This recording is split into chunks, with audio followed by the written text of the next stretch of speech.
I am having a bit of a day, but I want to explain something about myself and my incredible degrees of frustration that I feel.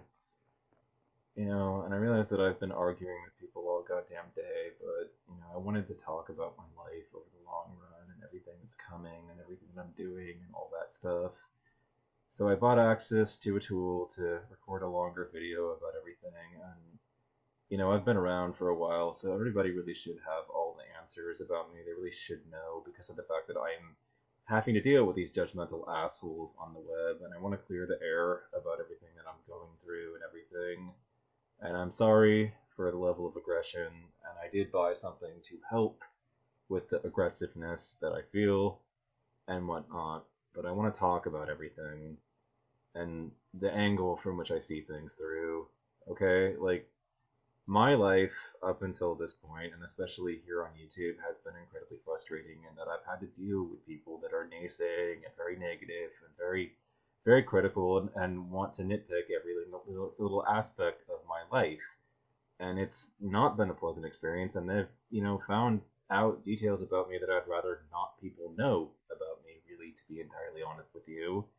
But and to some extent, I feel like the forthcoming and complete honesty with people was probably the best way to deal with it. Anyways, they should know these things. Maybe they have seen my house on Google Maps. They've seen where I live and what a place it is, and that it's a trailer. Ultimately, they see the perspective from the trailer itself, and they're thinking, I have multiple vehicles. I live in luxury. I'm so much better than you as a result of all that. Or they think about how back in time I would go on video with cash in my hand and such. Like a no, those were dumb videos. I don't know what I was thinking really. Those are the points of critic that they want to make of me, though. I just wanted people to know that I wasn't entirely broke, I guess. And that's what pisses me off. But all these points of critique that people have. Okay, first of all, I've been upset, and I've been upset with the people who come in here for a very long time now because it's always been, a desire to blame me for my set of circumstances and to pin all of the responsibility for my life on me as if there was nothing, there were no circumstances that were at all extenuating that put me in this hole that I'm in ultimately, and nobody wanted to hear anything approaching the fact that it because they wholeheartedly stomached neoliberalism that looked at all like a mistake, or they wanted to judge me entirely on the basis of what I was and what I'd achieved up until that point, and make predictions about my future. Well, I'm going to say a couple of things about that. In the market, there's a saying that past performance is no guarantee of future results, and yet the inverse is also true. Past failures are no indication of future failures. Sometimes on the way up, an innovator or a person who's an entrepreneur has to take some hard falls and tumbles. And that's the situation that I'm unfortunately in at the moment. But this has caused a rather blinding and all consuming rage in me. And I now deal with a culture under which I feel the prevailing sentiment is that if somebody is angry, that is a fundamentally unhealthy trait that they have, and that emotions can screw you up and make you do terrible things. Now, I wanted to say something about the concerns that people have.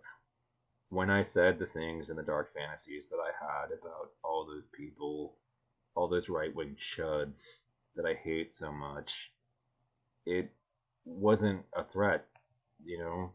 I was just having dark thoughts. That was all it was, and yet I've got this man who has cyber stalked me for over 2 years because of some stuff that I said, and he says that I've repeatedly launched into these, dark tirades. But you know what?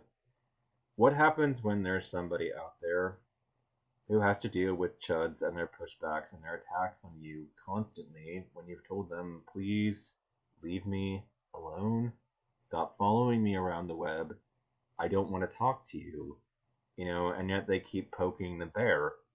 Poke, poke, poke, poke, poke, poke, and leaving their hate comments when I just don't want to hear it, and assuming ultimately that I need to be criticized and that I need to hear what they have to say and that they're ultimately helpful towards me as a person.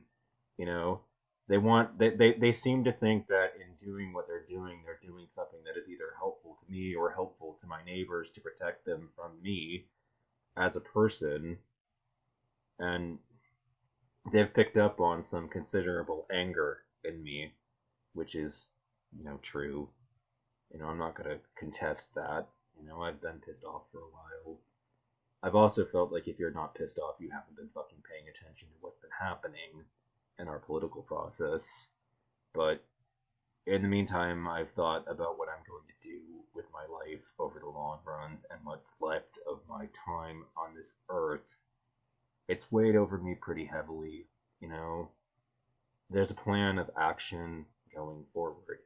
And the one thing that I fucking hate it, about dealing with fucking people that really fucking royally ruined my mood when it came to other people is a little concept called snap judgments.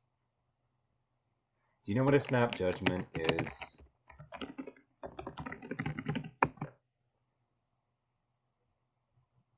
What's an example of a snap judgment? It's raining, I'll get an umbrella, has no charge. Snap judgments are a form of positional thinking, right, wrong, good, bad, desirable, undesirable. Energetically, each time we make these judgments, we are either accepting or rejecting something or someone, and why you should break the habit of snap judgments. Snap judgments are a form of positional thinking, and here we go. Dictionaries would specify that the word judgment refers to the process of forming an opinion after careful consideration.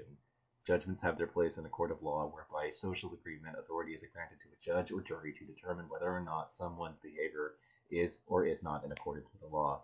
However, while no one has granted us the authority to play judge and jury in our personal lives, most of us make snap judgments all the time, declaring our approval or disapproval of whatever or whoever we are observing or experiencing.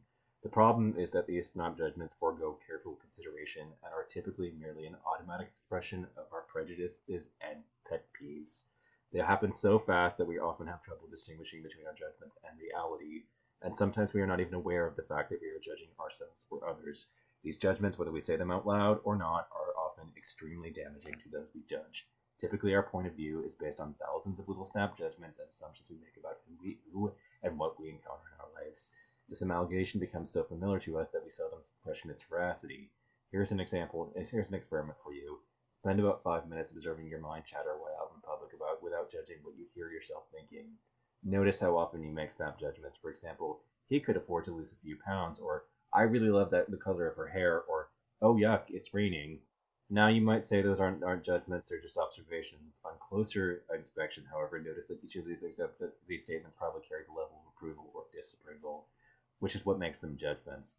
Observations have no emotional charge. No personal vote or against is what's seen is what's being what's seen or what's experienced. It's raining, I'll get an umbrella, has no charge. Snap judgments are a form of positional thinking. Right, wrong, good, bad, desirable, undesirable. Energetically, each time we make one of our judgments, we are either accepting or rejecting someone or something. When the vote is positive, there's no harm unless it occurs in a relationship where one's sense of self-worth is dependent upon the approval of the other. When snap judgments are negative, they form an emotional position, and depending on the intensity of the judgment, they can also impart psychic violence. For example, just recently, I was with a friend and her husband. She did a few things that annoyed me, and while I understood why he was perturbed, a few things that annoyed him, and when I understood why he was perturbed, I was shocked by the vehemence of her verbal reaction to her. I literally felt my body automatically contract in fear, and his remarks were not even directed at me. Whether spoken or not, snap judgments have a powerful influence on the emotional environment we share. Psychologists and linguists have estimated that about 80% of communication is nonverbal, while the UCL study finding that as much as 93% of communication is dictated by nonverbal factors. Energetically, imagine how much damage all these judgments are doing to people. Consider the overweight man. Don't you think he knows? Don't you think he knows or feels that people are judging him? What would it be like if he received an overwhelming amount of compassion rather than judgment? Do you think he would notice the difference? For many, judgment is a way of life. Did you ever meet one of those people who thinks that he or she is always right? They can be very convincing and so empathetic that they can be, and so that it can be disarming to stand in a different point of view.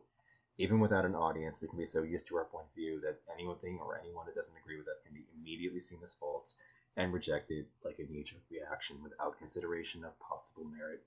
Imagine what might happen if we all started to hold ourselves accountable for the impact our snap judgments have on others. When my friend's husband observed her behavior with more neutrality and saw the situation that it's a time when he needed to dig a little bit deeper to access his love for her rather than his thoughtlessly attacking her in front of her friend, we always have kinder options available to us. The trick is having the sense to choose them. That takes practice. This takes practice, but as snap judgments just as snap judgment can become habitual behavior, so too can kindness. We just have to choose our conscience and be responsible for our behavior. Practice kinder reactions to each other. A negative snap judgment carries with it some kind of rejection and punishment. It may simply be the act of pulling ourselves back from the person, creating separation, or it can simply involve spewing a lot of negative attitude and lack of cooperation, or fist might fly. The kinder alternative is to establish the habit of reacting with greater neutrality by simply observing what is happening and calmly communicating your concerns and preferences with clarity and kindness. People aren't wrong because they don't agree with you. They just see things differently from their point of view. Cultivate an attitude of curiosity to better understand why others behave in ways other than what you prefer. You might be surprised how much compassion you feel when you choose to contribute to a safe emotional environment for everyone. Now, this is the problem. Fundamentally, people like him and all of the things that he had to say about me. And what made it so incredibly frustrating, in all this, is that this was just bullying and bragging about how much more he had achieved and accomplished over the run of his short life than I had. Obviously, I, in the grand scheme of things, haven't been around for that long either. I'm only 35 years old, and it's true. By now, a lot of people can achieve a lot in their lives. But am I supposed to take the point of view that because somebody has achieved more than me, that they're a better person than I am, that they are superior to me in some way? I mean, I guess that's the default way that society would like me to perceive things. But I would prefer, at this point and this stage in life, not to be judged by what I am in the moment, but judged by the potential that I have in my future. Now, I have been going through an ordeal, emotionally speaking, and it's been years. First, we can go all the way back fundamentally to the times in which Dad was basically controlling access to the vehicle and unwilling to do the driving, and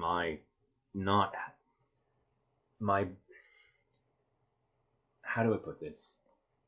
It didn't even fucking cross my mind for that entire stretch of time that I could hire somebody to teach me how to operate the vehicle. That is an idea that eventually hit me, and it got better, when Dad finally passed. It opened a lot of doors and options because Dad had been using the vehicle whenever Mom was available to do the driving in his stead. He was outright refusing to support the company. That company had done so well for itself, so much so that there was one day that we went into the store, right? We went in, we spent about 2 hours of effort. We bought Christmas lights. They were basically $2.99 for each unit. Bought 32 units of them, went and dumped them online at $39 a pop. Made $700 in all of 2 hours of work. I pulled in $700 from that. That's $350 in 2 hours, and he didn't give a shit about any of it. He refused to help, and he used the fact that I was unable to, in that moment, in the stage of a business that was in its larval stages. Okay, this is a startup that I'm running. It's not a company that's been well established for a long period of time. And at that stage, we didn't even have a corporate LLC. It was just me trading as myself. And, this whole Amazon operation was something that wasn't really ultimately all that. It wasn't, I was still stuck relying on him to do the driving, right? Nobody was teaching me anything. Nobody was getting behind the wheel, and I just thought that, I was frustrated with him because I was so still fucking dependent on him, So my frustrations have been that I am dependent on them to do the driving, and with this whole, I've gone in for the drive test at this point 3 times and failed 3 times at this point. Three strikes, you know. I've gone in and tried that test, but you know what? I understand preservation. I understand that I have to stick with it. I have to keep trying. I haven't given up on it. I've just been discouraged. This company was incredibly successful right out the gate, and it depended on him to do the driving, but he was a monster of epic proportions. I mean, he just refused to do it. He said, fuck you, pay me basically to do the driving. I don't want to be your chauffeur unless you can cough up right now, you know? And that was how he dealt things and his ramifications of things. And he, in the meantime, was incredibly mean, incredibly aggressive, incredibly abusive on an emotional level. The kinds of abuse that I had to deal with were at the level of basically, how do I put this? I had to deal with a man who, if I needed him to take me out to eat, to get food, basically, he would drive erratically, basically, on purpose to punish me for daring to put so much pressure on him that he had no choice but to go out there and feed me. But sometimes the priority was that bad. He was upset and angry about having to take care of his kid. He was mad at me about it and kind of treated me like I was a fucking burden. I had to deal with a completely unsupportive father in my life and in my world who treated his son like absolute crap and was absolutely fucking brutal on him. I would go out, to the living room and to the kitchen to get something to drink, and he would just explode instantly, blaming me for pretty much everything, and then saying that, and then justifying his explosions by saying, all these little nitpicking things that he'd done as far as favors that he'd done for, or, you went and got a glass of Quick last night, and you didn't put the thing of Nesquik back up in the cabinet and close the cabinet and whatnot. You just left it on the kitchen counter, you monster.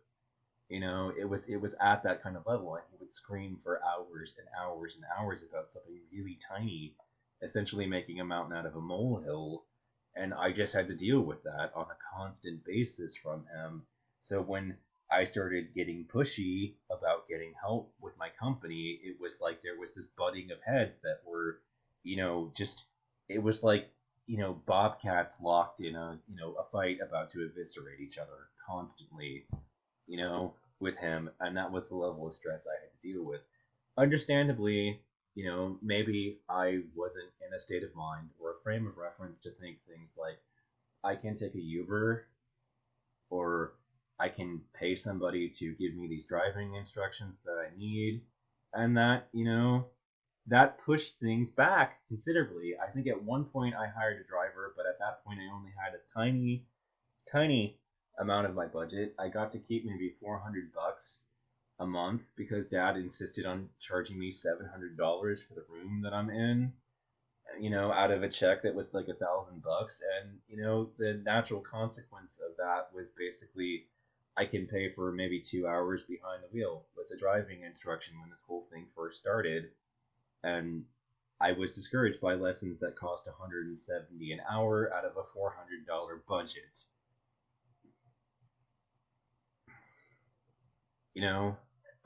And that was my life for a number of years, all the way from about, in my 20s. And don't you think fundamentally that the fact that when I was 27, I finally met the love of my life, a woman who I only know really ultimately through YouTube and Facebook and have been in love with this entire time in a way that I've never loved anybody so potentially so overpoweringly. Like, she's turned me into a weepy person who can't even listen to Paramore. The only exception without spontaneously breaking into tears. Okay, that is how in love with this woman I am. I like, she has completely reordered my life in such a direction that the reason why I have a company is to make the dream of being in a romantic relationship something that I could actually personally achieve, okay? Like this is what I've had to live with for years. And you people, you've been absolutely vicious monsters to me for no fucking reason and gotten braggarts about how much you've fucking achieved more than me. Seriously. How is any of this fair? How is my set of circumstances and my fucking life, and what I have to live with a fundamentally fair thing? But, there's one thing that I do know, which is, that the anger that you have set off with your viciousness and all the horror and the meanness of being underestimated and snap judged by the basis of what I had achieved thus far in the moment and the pathetic returns that I was getting right then and there. The rage that I feel. There's one thing that I started to turn to, and I want you to see it. We are lived by powers we pretend to understand. Of all the powers that shape our life, our emotions stand out both in their ability to dramatically influence our well-being and in the mysterious ways they do this. For caught in the grip of a strong emotion, we often lose the ability to distinguish between rational and irrational, right and wrong, and in extreme cases, between the real and the imagined. Emotions can drive us to do things we scarcely thought ourselves to be capable, sometimes for good, but often for ill. And of all the emotions, anger stands out as one of the most powerful and certainly the most destructive. Rage, resentment, chronic hostility, and hatred are all forms of anger which, if allowed to persist, can result in intense personal suffering, harm to those close to us, and even death on a mass scale. In the 20th century, hundreds of millions of people died at the hands of political movements which fed off the resentment of the masses, a fact that should wake us up to the peril of ignoring our anger. Yet not all anger is pathological and destructive. Sometimes anger is a warranted response to mistreatment, and even rage can be to our benefit if our life is in peril.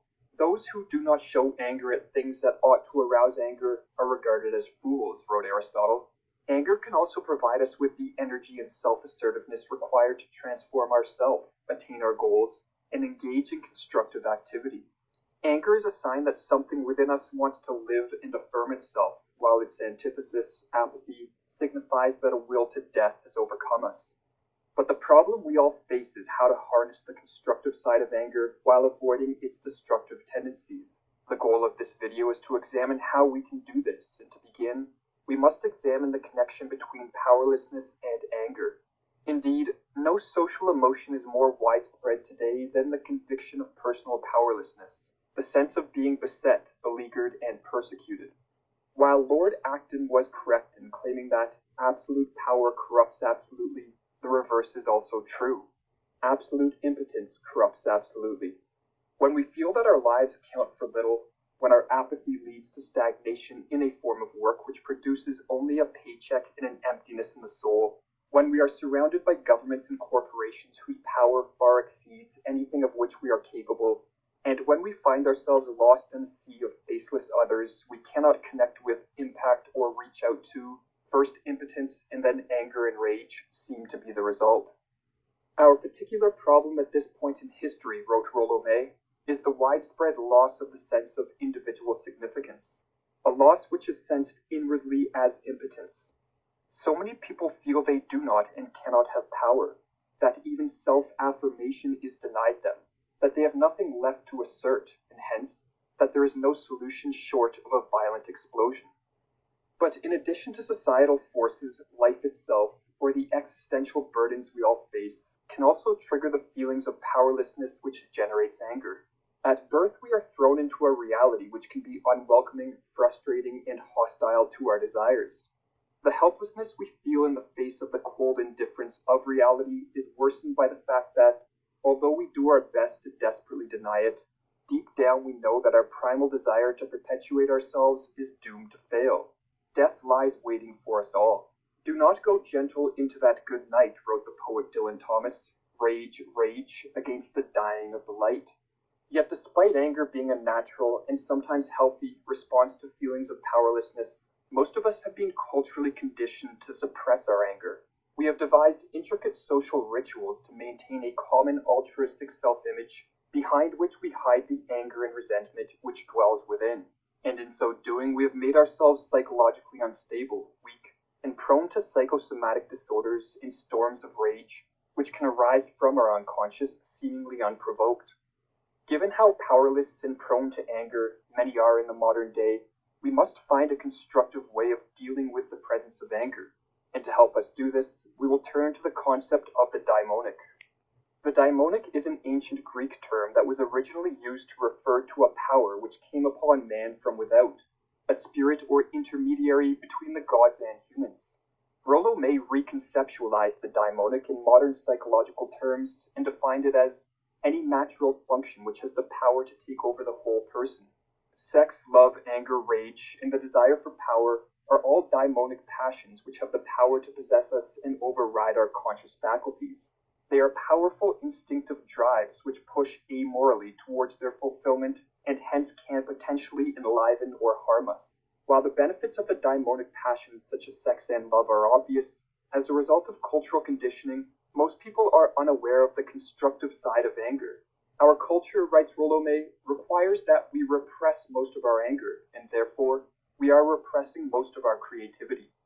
The need to be creative is not limited to artists or certain personality types. Rather, the necessity to be creative is called forth within us all whenever inner or outer conflicts and chaos manifest in our life.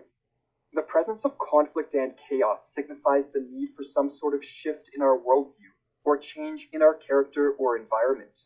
When we are creative, rather than responding to chaos and conflict with passivity and powerlessness, we react in a proactive manner by transforming our mind or giving form to some component in the external world to help us make sense of the chaos, cope with it, and ultimately transcend it. The creative process, writes the poet Brewster Gislin, is a process of change, of development, of evolution in the organization of subjective life. Given the role of creativity in transforming chaos and conflict into order and form, and feelings of powerlessness into power, the lack of a sufficient creative outlet in our life is a prime culprit for many of our personal problems. Yet, as Pablo Picasso remarked, every act of creation is first of all an act of destruction. Whether we are creating a more powerful state of mind or something of extreme worth in the external world, we first need to clear away the old and obsolete in order to make way for the new. You must want to burn yourself up in your own flame, wrote Nietzsche. How could you wish to become new unless you have first become ashes? And to help us engage in this creative destruction, the courage, assertiveness, and energy which accompanies anger can prove indispensable. While we are conditioned to deny the anger within us, many great thinkers, personalities, and artists throughout the ages have emphasized the necessity of tapping into and utilizing this daimonic passion as a stimulus for creativity and self-transformation. Hence why in William Blake's The Marriage of Heaven and Hell, Satan is the symbol of creativity, activity, and energy struggling to be free. Anger can be the daimonic passion of destruction required for any form of lasting and meaningful creation. The black flame dwells Creating, within. actualizing one's possibilities, wrote Rollo May, always involves destructive as well as constructive aspects. It always involves destroying the status quo, destroying old patterns within oneself, progressively destroying what one has clung to from childhood on, and creating new and original forms and ways of living. Every experience of creativity has its potentiality of aggression or denial toward other persons in one's environment or towards established patterns within oneself. Given that anger is a natural response to feelings of powerlessness and the suppression of anger dangerous, we need to acknowledge our anger and not allow it to unconsciously wreak havoc in our life and the world around us. For if we can become more aware of and accepting of the anger within, we can use it to invigorate us, propel us creatively towards distant goals, and transform us into a more self-assertive and decisive individual. But if we conform to our cultural conditioning and ignore or suppress its presence, our anger will eventually transform from a daimonic passion into a demonic power, with potentially devastating results. To learn to creatively live with the daimonic or be violently devoured by it, writes Stephen Diamond, we will decide our own destiny. Let us choose wisely. And there you have it. I acknowledge the fact that I am in a state of rage about being underestimated. Nothing has pissed me off quite so much as being dismissed and thought of as so little because I'd achieved so little thus far. I am fighting and I am struggling and I am doing what I can to learn how to drive. Unfortunately, this process has been longer than I initially anticipated. I did not think about the fact that there were many things that I had to learn about driving.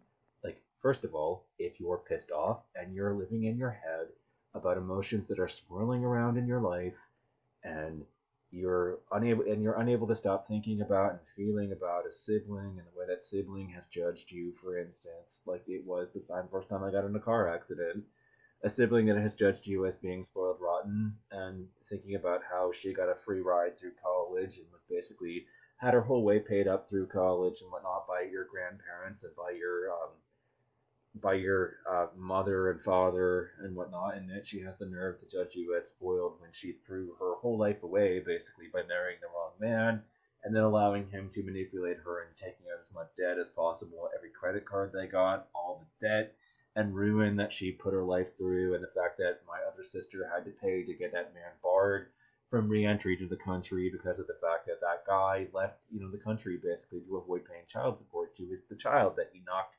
my biggest sister up with, that whole saga in my life, which none of you know anything about, really. Um, you've known me for a long time, and I've never talked about it, at all. I haven't chosen to become forthcoming about any of this stuff until today. And yeah, I've had to deal with a lot of setbacks, and a lot of things were conspiring to make it very difficult for me to achieve what I had set out to achieve originally. Many forces were railed against me.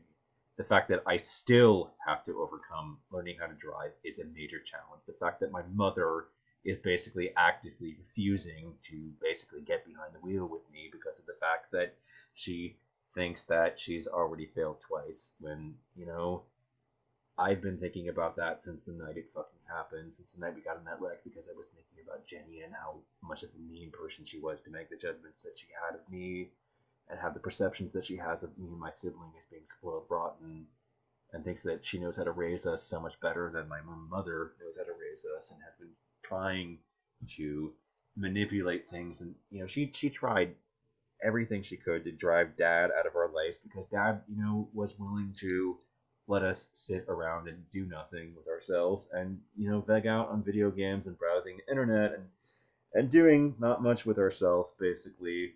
Well, eventually, I developed a will to achieve something in the real world. And one of the reasons for the assertion of that will, like I said, was falling in love with somebody. But I came here on YouTube, and I came on here primarily to basically dump the way that I felt about things onto the web, about my personal circumstances and let people know how I was doing for the most part and what I felt about what was happening in the world. And that was really all that I was on here for. It wasn't for money. It wasn't for anything else, but to say that, like, hey, look, I exist and I have a perspective, and that's what this channel has been about, like, the whole fucking time.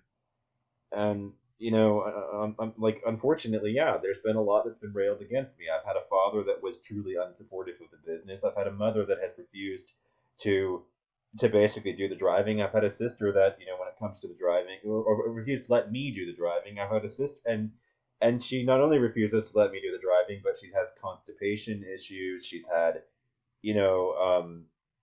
she's had challenges. She's had the incapacity to do it. She's had all kinds of biological problems that make it difficult for her to actually be the one behind the wheel. But so I need her to do things, but I have to time things.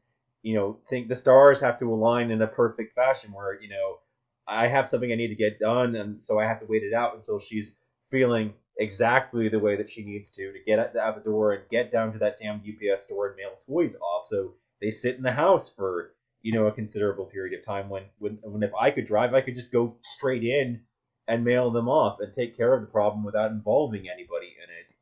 I've been mad, okay? I've been angry. I can't go scan things on my own. I can't do anything on my own because I'm fucking utterly dependent on other people to do the fucking driving, or at least like paying a driving school, which leaves me dependent on what that driving school can actually provide, because when it's them, is the car in good working condition? Is it in the shop? When is the driving lesson scheduled? Is who's available? Like, everything I want to achieve at this point is dependent on somebody else's schedule. Not only that, but when it came to doing those drive tests that took, by the way, as long as they did, those 3 failures, it was a 6-week wait to get an appointment. Okay? From the time you scheduled the appointment to the time you actually got in to test, I had to wait 6 weeks as far as scheduling was concerned. And yeah, we went down there and I tested 3 separate times. I've had trouble achieving this ambition. I have not given up on my goals like he seems to perceive me as having done so. I have not, and it might be younger than me and he might have achieved far more than me, but I can't afford to sit around crying about that and feeling sorry about myself that other people are doing better than me. All I can think and feel about that is, oh, good, good for them. So I will basically explain what my psychological perspective ultimately is to you, since you don't know. I don't need this. Pretty much this song. Look at the lyrics. Are they in the damn underbar?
Reflection behind a wall of privacy. It seems to me that I have found my pleasures. It's in watching them drowning slowly.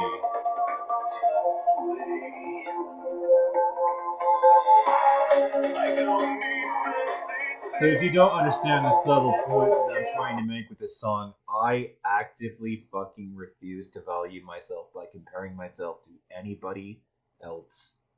I will only compare myself to myself because that is the only psychologically healthy way to function in this society. Any other way, like what they want me to, is fucking dysfunctional, period. And it's a trap a lot of people fall into in our culture. I won't fall into that trap because that trap is stupid.